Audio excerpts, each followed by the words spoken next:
Bonjour, bienvenue pour la quotidienne du 18 mai en 3 parties comme d'habitude, sauf qu'aujourd'hui on éteint les lumières. Effectivement, en actu, on s'intéresse à La Nuit est belle, de retour pour sa 2e édition ce vendredi 21 mai. On en parle avec Éric Ashkar, président de la Société astronomique de Genève, accompagné sur le plateau par Dominique Fleury, municipal de Chaizeray. En sport, toujours aussi zen, toujours aussi fort, le moine apnéiste Loïc Vumain a terminé 2e lors de la première étape de la Coupe du monde d'apnée 2021 qui s'est tenue en Égypte la semaine dernière. Alexandre Caporal discute à distance. Enfin, en culture, le groupe amateur Rollois présente le squat du 1er au 13 juin au Casino Théâtre de Rolles, découverte en plateau avec le metteur en scène mais aussi une comédienne. «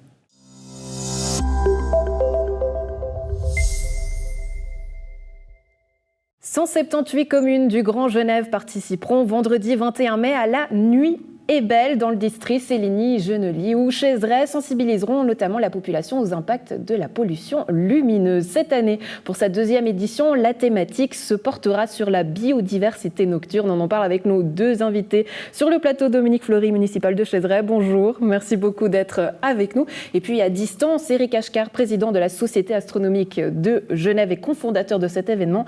Alors Éric, on a envie de vous poser la question. Forcément, votre rêve bleu à vous, c'est éteindre l'éclairage public. Expliquez-nous en quelques mots pourquoi. Alors c'est un rêve et aussi un besoin parce que, enfin un besoin au sens qu'il ne faut pas non plus tout éteindre, mais un rêve, c'est-à-dire que tout au long de ma vie, j'ai vu le ciel étoilé disparaître. Les étoiles des constellations que je connaissais ont progressivement disparu du ciel. Je pense que nos grands-parents reviendraient aujourd'hui et ils regarderaient le ciel nocturne, ils se diraient mais qu'est-ce qui s'est passé ? Et d'un autre côté, il y a aussi la nuit qui a structuré le vivant pendant des milliards d'années sur Terre. C'est l'alternance jour-nuit qui a fait que nous dormons. Donc c'est un élément astronomique qui a finalement façonné la nature. Et donc en introduisant de la lumière rapidement, en quelques dizaines d'années, quelques centaines d'années, on a en fait précipité une accélération à laquelle tous les paramètres biologiques ont une inertie d'adaptation qui est trop rapide. Donc il y a une disparition, je pense aux insectes par exemple, dont la biomasse a baissé de 80% en 30 ans en Allemagne. Alors la pollution lumineuse n'est pas l'unique facteur, mais c'est a priori le 2e facteur de disparition des insectes qui n'ont plus leur fonction de pollinisation. Donc effectivement, il faut plutôt aller vers un meilleur éclairage, mieux éclairé et limiter finalement le suréclairage et pas forcément tout éteindre. Alors aujourd'hui, c'est devenu un cri d'urgence, c'est ce qu'on entend justement avec vos quelques mots. Dominique Fleury, alors Chaizeray avait participé justement, bonjour, avait participé à cette manifestation en 2019. Aujourd'hui, vous remettez le couvert. Quel retour est-ce que vous aviez eu de cette première édition ? On avait eu un retour très positif des habitants, comme ça ils ont pu se sensibiliser, de retrouver un peu des phases de nuit, de découvrir moins de lumière polluante la nuit, dans les villages et dans nos... Surtout, on avait fait ça sur la place du village qu'on avait éteint, donc ils avaient trouvé ça très agréable, ils avaient trouvé ça... de retrouver un peu de magie, voilà, la nuit.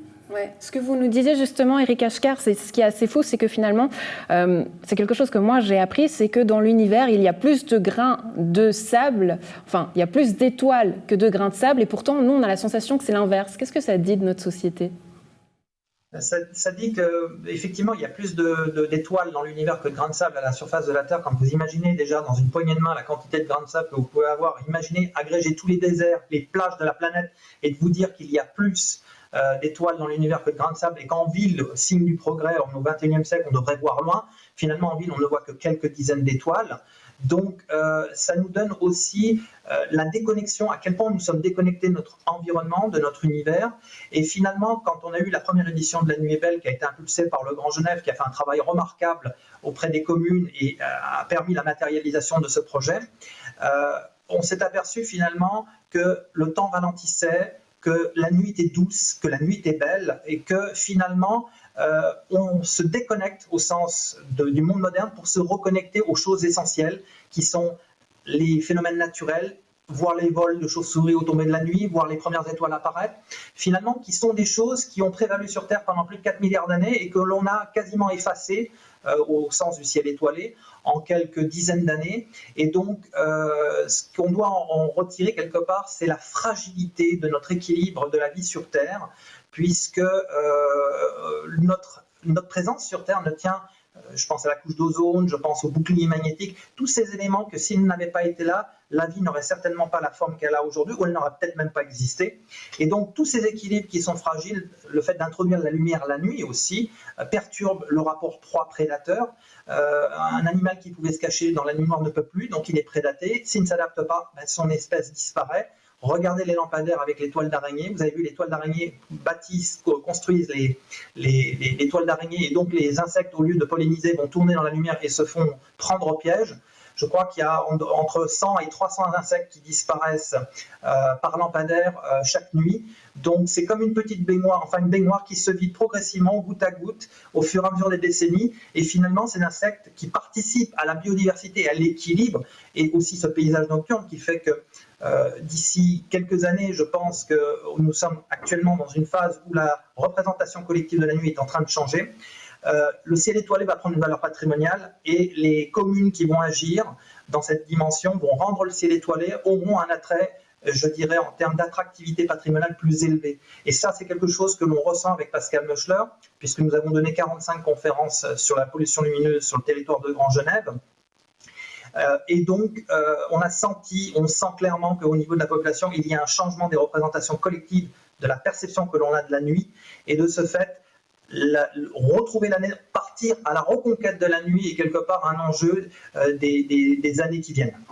Donc, ce que nous dit Éric Ashkar, finalement, Dominique Fleury, c'est qu'aujourd'hui, les communes et vous, en tant qu'élus, vous avez une responsabilité à jouer. On sait que Région de Lyon participe aussi à cette manifestation en termes d'organisation. Mais aujourd'hui, quelles sont les discussions dans la région et dans les communes ? On sait que plusieurs communes ont choisi d'éteindre totalement. C'est le cas à Givrin et Burtigny, qui éteignent la lumière outre cette nuit de la nuit est belle.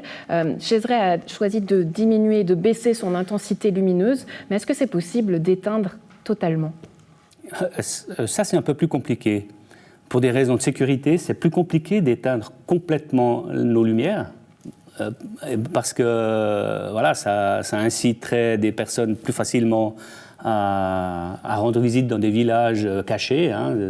Et puis, pour des raisons de sécurité, tous les passages pour piétons, les ronds-points, les gens où les gens marchent, il est obligé d'avoir un point lumineux pour que les automobilistes voient quand même ces passages, parce qu'autrement, c'est compliqué de tout éteindre. Nous avons choisi de baisser d'intensité nos lampadaires publics.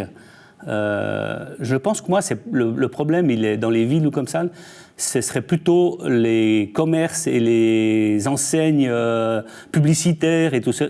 Là, il y a beaucoup plus d'intensité que des lampadaires publics dans des villages. Ouais, alors Éric Ashkar, c'est forcément vous l'expert, mais quand vous entendez c'est compliqué, qu'est-ce que vous avez envie de répondre ? C'est extrêmement compliqué, puisqu'en fait, l'approche de la pollution lumineuse est en fait pas uniquement un problème technique, c'est aussi il y a une dimension humaine, ce qui nous a amené aussi avec M. Meuchler à fonder la noctilogie, une nouvelle discipline scientifique dévolue à la nuit, qui non plus intègre que les sciences dites dures, c'est-à-dire l'astronomie, la biologie, enfin des sciences où on peut analyser, mais aussi les sciences humaines, puisque quand on a besoin d'éclairer, ça vient de deux dimensions. C'est une science qui rassemble plusieurs disciplines, mais concrètement, on pourrait se dire que c'est une lubie de plus, mais à quoi ça sert justement cette science ? La science sert à connecter les différentes disciplines. Un éclairagiste ne va pas forcément discuter avec un sociologue, ou un éclairagiste ne va pas discuter avec un biologiste naturellement. En ayant un toit commun avec la noctilogie, on peut amener les différents métiers à discuter entre eux, puisque, je vous donne un exemple, la Lune éclaire 25 fois moins qu'un lampadaire, 25 à 100 fois moins. Or, avec la Lune, la nuit, vous voyez. Et comme monsieur précisait au préalable qu'il est difficile d'éteindre, et il a mentionné la baisse d'intensité, effectivement, la baisse d'intensité est une très bonne piste, puisqu'elle permet de maintenir l'utilisation du territoire nocturne et en même temps réduire l'impact sur l'environnement. Donc, si on éclaire 25 ou 100 fois plus que la Lune, alors qu'il n'y a personne qui transite au milieu de la nuit, on peut se dire, je peux diviser par 25, voire 50 fois la puissance à 3 heures du matin. Je garde un éclairage qui me permet de voir le territoire, mais en même temps, je minimise mon impact sur l'aspect radiation lumineuse. Et en même temps, je fais attention de ne pas, s'il y a des endroits naturels, de ne pas émettre trop de lumière vers le bleu, puisque le bleu, c'est la couleur du ciel du jour. Et la plupart des bioindicateurs dans la biodiversité ont développé des capteurs à la lumière bleue, même l'œil humain en est doté, qui permet de dire à l'horloge circadienne, c'est le jour. Donc la nuit, il faut éviter d'éclairer en bleu, surtout quand on a de la nature. Et donc se réapproprier la lumière pour avoir une plus belle nuit. Rapidement, pour ce programme du vendredi 21 mai, Dominique Fleury, est-ce qu'il y aura des nouveautés à Chézeray ? Quelques nouveautés, parce qu'on fera notre manifestation à l'extérieur cette fois. On profitera de la nature. Si elle permet, la météo nous permet d'observer la galaxie, le ciel, grâce à l'astronomie qui sera présente avec des télescopes pour visualiser tout ça. Et le parc Jura-Vaudois qui vient nous faire une biodiversité nocturne. On pourra découvrir ça dès 19h30 sur la place de pique-nique à Chézeray. C'est à 500 mètres du village, tout le monde peut s'y rendre à pied avec une petite lampe frontale s'ils craignent la nuit. Et on se réjouit d'accueillir les gens de notre village et même des proximités s'ils veulent venir, ils seront les bienvenus. Évidemment qu'on a des contraintes sanitaires actuellement. C'est en train de se détendre un petit peu, mais on a tout mis en place, les précautions nécessaires pour accueillir les gens par groupe, etc. Quoi. Ouais. Éric Kachkar, rapidement, parce que le temps nous presse toujours en télé. À quoi est-ce qu'on peut s'attendre pour cette nuit du vendredi 21 mai ? Qu'est-ce que le ciel va nous offrir ? S'il n'y a pas de nuages, on verra la Lune. Et la Lune est extrêmement riche en relief lunaire. C'est un astre qui est absolument remarquable. Quand vous le regardez dans un petit instrument, vous pouvez y passer des heures. Même si vous n'êtes pas passionné d'astronomie, c'est quelque chose qui est stupéfiant de détails. Et puis aussi, surtout, outre l'astronomie, c'est d'écouter le silence de la nuit. Puisque quand tout est éteint, les voitures roulent moins vite, il y a moins de bruit, de se réapproprier finalement ce ralentissement du temps face à une société qui ne fait qu'accélérer. Et finalement, les rythmes biologiques sont là aussi pour nous dire qu'il a fallu des milliers d'années pour s'adapter à l'environnement dans lequel on est. Et en éteignant, ça nous permet de ralentir et de lever les yeux au ciel, de regarder les étoiles, puisque en regardant les étoiles, finalement, on regarde les usines qui ont fabriqué les éléments qui composent notre corps. Et donc, en regardant les étoiles, on regarde finalement nos racines cosmiques. Les yeux au ciel, un geste qu'on a parfois oublié. En tout cas, merci de nous le rappeler, Éric Kachkar, Dominique Fleury. Merci beaucoup d'avoir été avec nous. Une très belle journée à vous. Et on espère avoir un ciel pour relever la tête et regarder les merveilles dans le... Merci. Merci à vous. Très belle journée. Merci.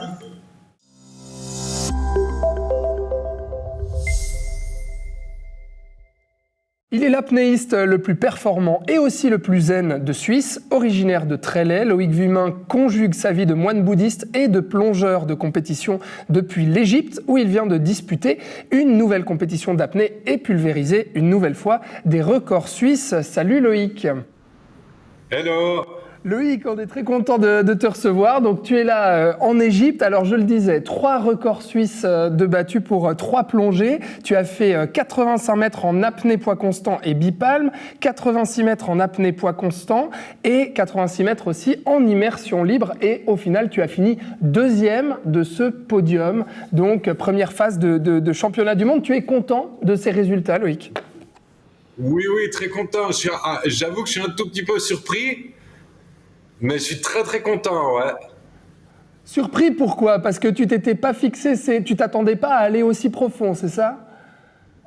Non, en fait, je m'attendais surtout à me faire écraser par les plongeurs élites qui étaient là. Et en fait, ils se sont assez peu intéressés au classement combiné, mais à des performances individuelles. Donc moi, je m'attendais à me faire m'écraser parce que c'est vraiment des grands champions. Et en fait, avec la constance de mes résultats et puis des profondeurs qui sont quand même correctes, eh ben, ça l'a fait pour être sur le podium. Donc je suis hyper content, je suis hyper content. Donc les records suisses, tu les avais déjà battus, mais là, tu as battu encore une fois tes propres records suisses, en fait. C'est ça, tu améliores sans cesse ton temps et la profondeur à laquelle tu plonges. Donc l'objectif, c'est quoi ? C'est les 100 mètres, c'est ça, pour la prochaine compétition ? Oui, je l'ai dit, on en a parlé plusieurs fois. J'ai 2 objectifs principaux. Le premier, disons, c'est de prendre le record suisse sans palme à la brasse, qui est toujours détenu par Pascal Berger, et puis effectivement de me dédier peut-être plus à une discipline et essayer de l'approfondir beaucoup plus que ce que j'ai fait, parce que là j'ai gagné 1 mètre, 2 mètres sur mes précédents maximums. J'aimerais bien pouvoir envoyer du lourd, comme on dit. J'aimerais bien essayer 100 mètres. Je pense que j'en suis capable.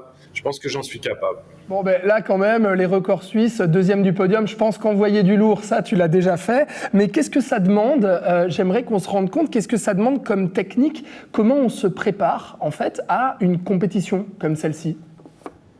D'accord. Il y a deux grands types d'athlètes dans l'apnée. Il y a beaucoup de gens qui sont très tournés sur l'entraînement physique. Par exemple, l'Italien Omar Leussi, qui a fait des plongées à plus de 100 mètres pendant la compétition. C'est quelqu'un qui s'entraîne toute la journée, qui est une montagne de muscles, une montagne d'endurance, et vraiment un spécialiste de la technique. Et puis, il y a une autre partie des apnéistes qui est peut-être un petit peu minoritaire dans le monde de la compétition, qui sont les gens plus comme moi, qui vont plus axer sur une approche plus directement mentale, de lâcher prise face à la performance. Donc, moi, je me concentre beaucoup plus sur les étirements, le yoga, la méditation, même une forme de programmation de mon inconscient. Et puis, en fait, les résultats que j'obtiens, bien qu'ils soient très honorables, j'ai pu remarquer, par exemple, sur les photos, sur des briefings, que effectivement, je manque de technique. La descente, je choque beaucoup de fois la corde. Mon style de palmage n'est pas excellent. Tu as dit d'ailleurs, j'ai lu ça dans le journal La Côte, où tu disais qu'apparemment tu avais été critiqué là en Égypte sur ton style, où on disait que ton style était dégueulasse. Pourquoi ? Oui, c'est vrai. On m'a fait des remarques sur mon style de palmage. J'ai un style de palmage un tout petit peu enfantin, en fait, où j'utilise trop mes genoux et en fait je perds de l'efficacité sur le rendement du palmage. C'est quelque chose qu'on peut corriger, bien entendu, assez facilement, mais ça veut dire je suis bon pour le jogging, la salle de muscu, ce genre de trucs, quoi, que je laisse généralement de côté, quoi. Quand on fait, parce que tu fais 2 mètres, il me semble, quand on fait 2 mètres, c'est justement un avantage ou un inconvénient quand on fait de l'apnée ? Alors ça dépend, parce que pour trouver des palmes à sa taille, c'est parfois gênant, et puis on se fait répondre des blagues un peu mauvais genre, vous n'avez pas besoin de palmes,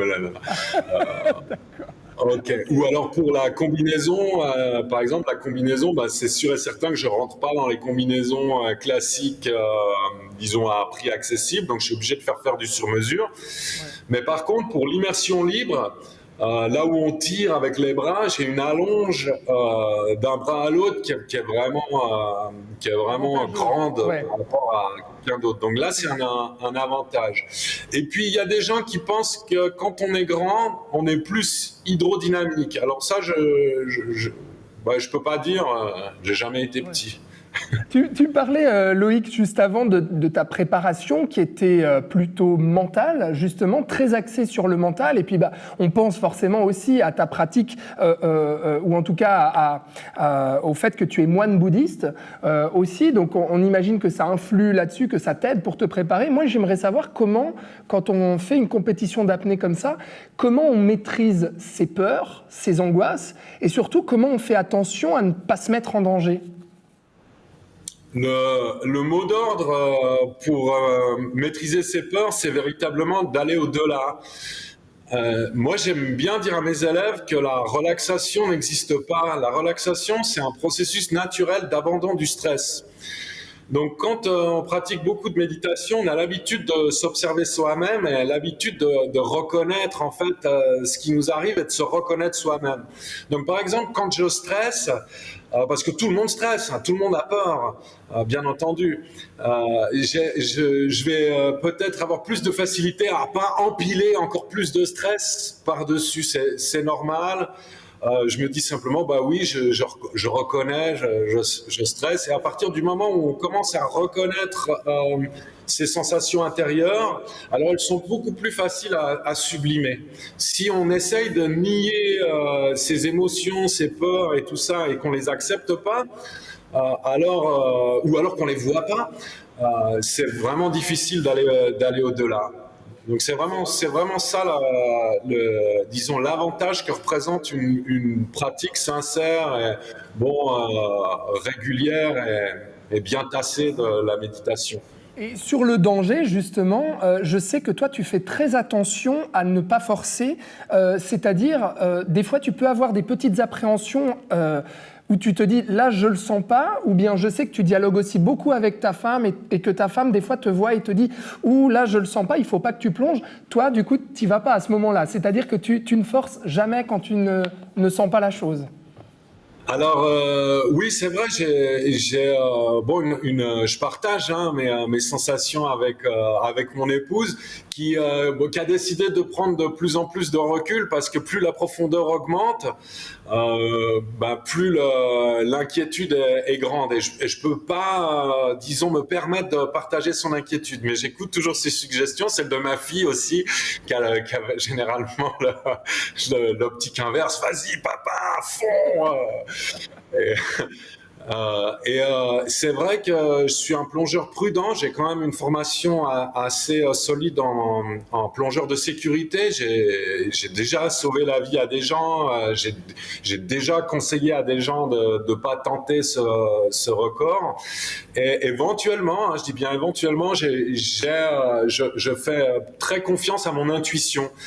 Donc quand je descends, si vraiment je sens que ça va pas le faire, je préfère largement être disqualifié, tourner, voire tirer sur la corde s'il y a trop d'appréhension que de prendre des risques.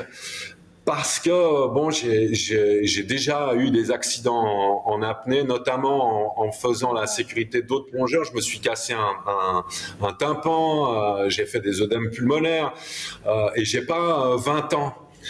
Donc je peux pas en prendre un nombre incalculable. Donc oui, je suis assez prudent et je préfère effectivement arrêter une plongée si ça le fait pas que de pousser. Même si, je l'ai dit, je crois en ligne, sur la dernière plongée en sans palme, j'ai eu un souci à l'oreille, j'avais vraisemblablement du mucus pris dans l'oreille.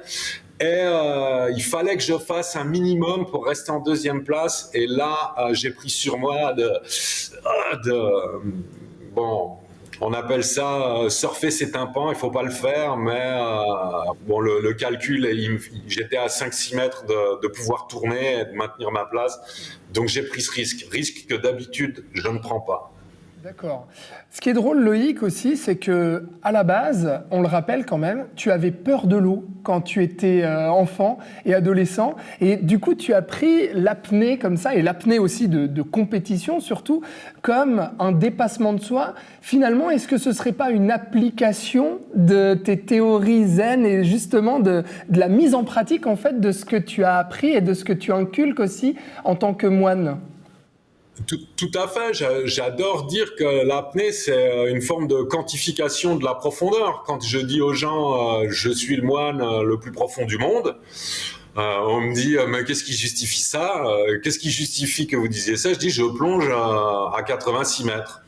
Voilà, donc j'aime bien ça. Mais c'est vrai que l'approche méditative et l'approche de l'apnée sont en apparence radicalement opposées, mais elles ont beaucoup d'aspects qui se retrouvent et des aspects qui sont complémentaires. C'est-à-dire que dans l'apnée, il y a un contact direct, on va se confronter directement à ses peurs, alors que peut-être dans la méditation, c'est plus diffus.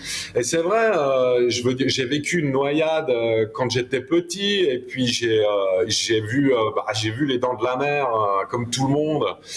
Et puis ensuite, j'ai développé des peurs, mais carrément des peurs archétypales, quoi. Même quand j'allais dans le Léman, je pensais que le Léviathan allait sortir des profondeurs et me dévorer. Et j'avais peur de ne pas voir le fond. Et ça me semblait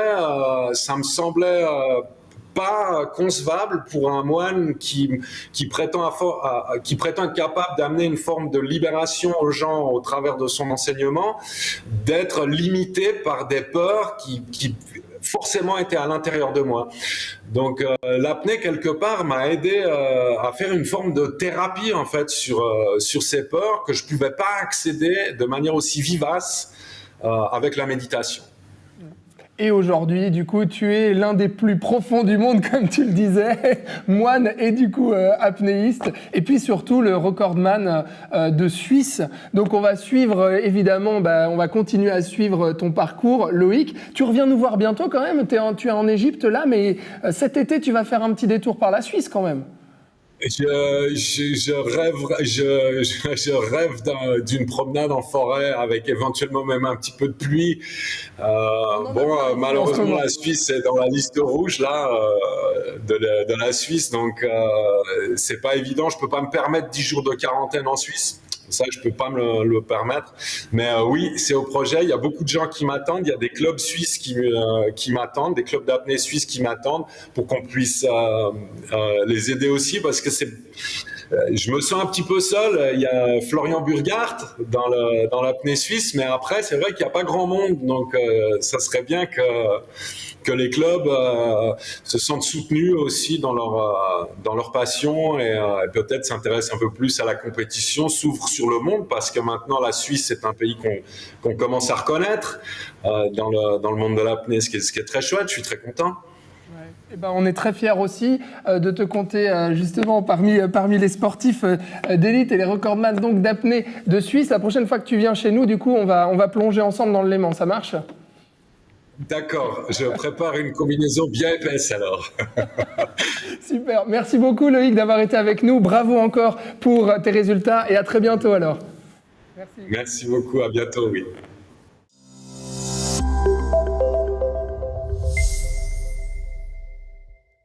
Le Gard, groupe amateur rôlois, présente le squat du 1er au 13 juin au Casino Théâtre de Rolles. Découverte avec nos deux invités, Michel Boyer et Nicole Boyer. Bonjour, bienvenue. Bonjour. Merci d'être avec nous. Alors vous êtes respectivement le metteur en scène et la comédienne du Gard. Alors en quelques mots, c'est une pièce de Jean-Marie Chevret. Mais pourquoi cette pièce ?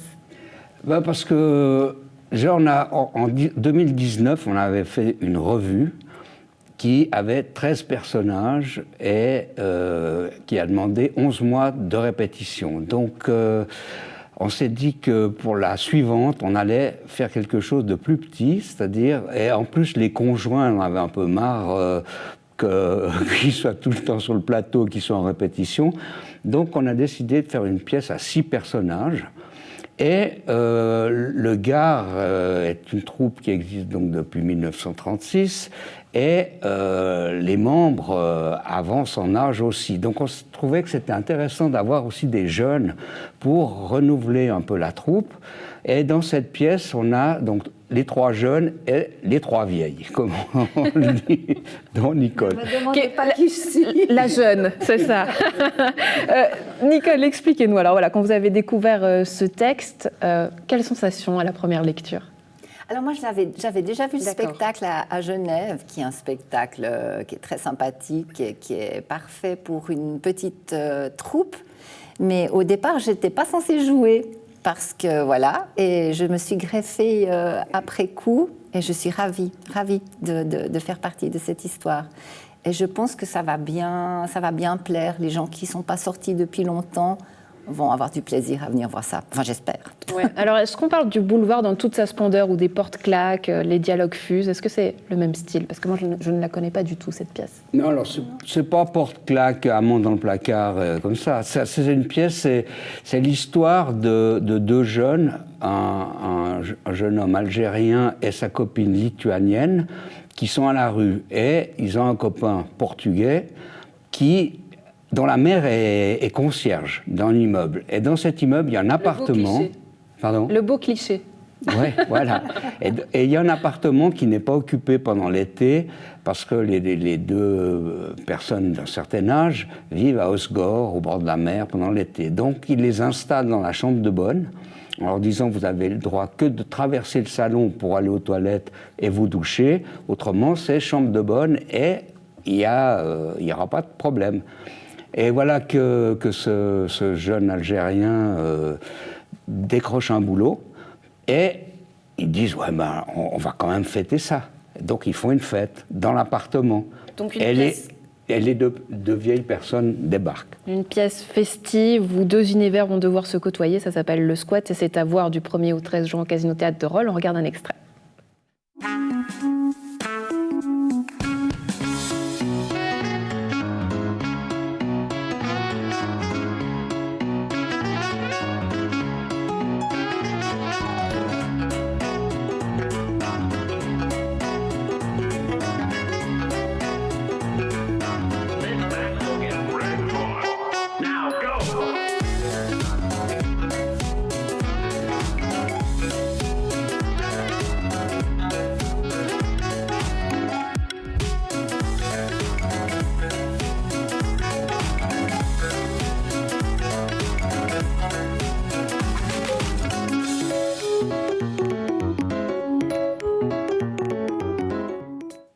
Alors, le gars revient, mais Nicole, quel personnage est-ce que vous jouez dans la pièce? Alors, je joue une des deux vieilles, bien sûr.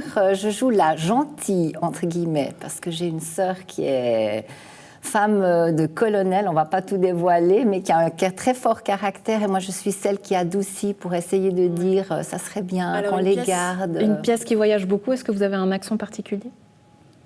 Non, si ce n'est notre accent vaudois d'origine. D'accord, un accent vaudois d'origine. Plus sérieusement, on sait que c'est compliqué en ce moment, surtout pour les théâtres, mais vous êtes une troupe amateur, donc la question se pose de pouvoir jouer ou non. Eh bien voilà, on y croit et on a décidé de jouer du 1er au 13 juin. On a lancé la pub, on a lancé la location.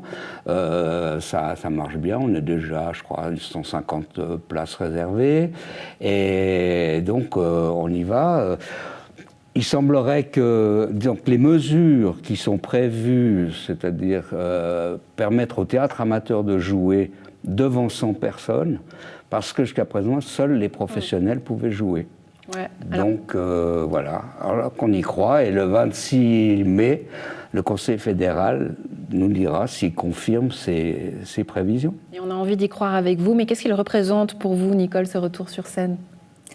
C'est formidable, parce que ça fait 2 ans maintenant, depuis la dernière revue, qu'on n'a rien refait, qu'on ne s'est pas revu, qu'on manque de contact humain. Les répétitions, c'est formidable parce que c'est chaleureux, parce qu'il y a tout ce qui se passe autour. Moi, j'adore. J'aime autant, je crois, répéter que jouer, parce que c'est toute cette chose qui se met ensemble, qui fait qu'on devient une famille. Et la famille nous a vachement manqué pendant ces 2 ans. Ouais, comment ça s'est passé, justement? Peut-être des répétitions à distance, Michel? Comment vous avez maintenu les troupes?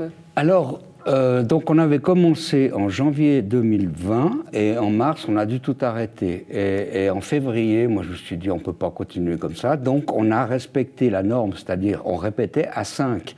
La chance de cette pièce qui est à 6 personnages, on pouvait faire, je crois, une majorité des scènes parce qu'on n'était pas plus que 5 dans la salle de répétition. Ouais, c'est un format réduit, c'est ce que vous nous disiez. Ouais. Voilà, on a fait les petites scènes et on a laissé les grandes scènes où il y avait tout le monde de côté. Et ça, on a pu le faire en avril, je crois. Voilà. Ouais. Donc, on est finalement arrivé à mettre bout à bout le spectacle. Alors, on avait saucissonné et puis on faisait les scènes qu'on pouvait faire.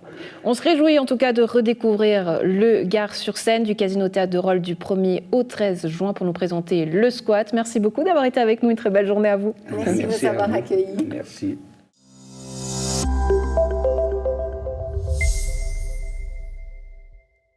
C'est tout pour la quotidienne du 18 mai. Un plaisir d'avoir été en votre compagnie. On se retrouve demain. Excellente soirée à tous.